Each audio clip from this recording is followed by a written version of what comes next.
when you look at what's happened over the last 24 hours in Ukraine and look at how this war is progressing, do you feel that Slovenia is potentially a future state at risk? First of all, good afternoon, especially to you, reporting from the very sensitive, dangerous zone. Yes, we are all at risk, because if Ukraine is taken by Putin, then this is not the end. We know this from the history. Europe is now in the same situation as Europe was at 1939, when Poland was attacked. If Hitler was stopped at that point, the Europe hadn't faced 6 years long Second World War. It's as crucial as this, and we have to be aware. So defending Ukraine is also defending Europe, and it's also defending Slovenia. Do you fear this is the end for an independent Ukraine? Well, first of all, I think that what's going on in Ukraine, this is massive suffering. And we in Slovenia, we know how they feel, because 30 years ago we were in the same situation for 10 days only. Then we prevailed, but we were attacked by the Yugoslav Communist Army, which behaved very like Russian army is behaving now in Ukraine. We knew what will happen when the aggression started. And I think that we have to do everything to help Ukrainians to defend themselves. We have to help their refugees, and we have to give them hope. This is why we launched the initiative to take them into European Union as fast as possible. This is not about the procedures now, it's about the hope, giving to the people, giving them feeling that they belong to our family, giving them strength to defend themselves, telling them you are part of us. We will do everything we can to help you, to defend you. You're also fighting for Europe. Yeah, and that is something that I think is mirrored in all the other countries that are taking in these large numbers of refugees. And there seems to be so much generosity from so many people in so many parts of the world towards them. Aside from the humanitarian aid that many people are giving, what about the reaction of NATO? Do you feel it has been strong enough? Well, NATO is an alliance responsible firstly to defend our own members. Currently this is happening. NATO hasn't been so much united as it is now, I don't think, in any time since the end of the Cold War. But it's not enough. According to my opinion, we have to. It's proper that NATO is not directly involved in the conflict with the troops on the ground.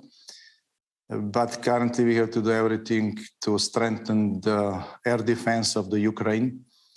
Ukrainians are asking us to introduce the no-fly zone. Some of our friends are very afraid to do this.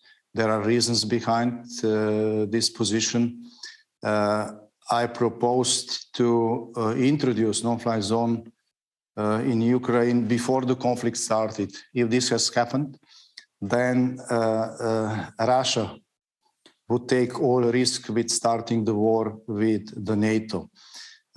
In practice, maybe this is not so simple, but now there are two options regarding introducing the no-fly zone in Ukraine. First, we have to be aware this is Ukraine, this is not Russia. If this no-fly zone is introduced in Ukraine, then this is on the call of sovereign leadership of this country. And Russia has no, according to the international law, Russia has no say in it. This is not speaking, this is not talking about introducing the no-fly zone about a Russian territory. This would be threat to Russia, and this would be a real start of the conflict, theoretically. In practice, situation is different. And I think that NATO has to do everything to strengthen the air defense of the Ukrainian army, of the Ukrainian air forces. NATO actually has means to do this. It will take longer. And as you said recently, there is also a possibility to introduce a limited non-fly zone to serve the humanitarian purpose only. I think that with the combination of these two last approaches, we can help Ukrainians a lot. We can help Ukrainians a lot, and with helping Ukrainians, we are helping to defend Europe. Imagine if Ukraine, country of 40 million, is taken, and we do nothing really enough to help them. What those who are against helping to Ukraine will say when Putin will go further to Moldova, Georgia, Baltic states, the same people will say, oh, this is only one small country of 2 million people. Why to risk war with Russia, which is nuclear power? Well, this is the same debate as has happened in the 30s of the last century, and we all know what were the consequences. So time to be very serious, time to react is now. And I'm very glad that I see the unity inside of the European Union and also inside of the NATO, which we have never faced during the last 3 decades. And this is giving hope not only to me and to the Slovenians and other NATO members, especially those who are on the border with the war zone now, but also to the Ukrainians. This is the place where strength for them is coming. Janez Janša, the Slovenian Prime Minister, a pleasure to talk to you today, and thank you for explaining what the people of Slovenia feel about this. Thank you.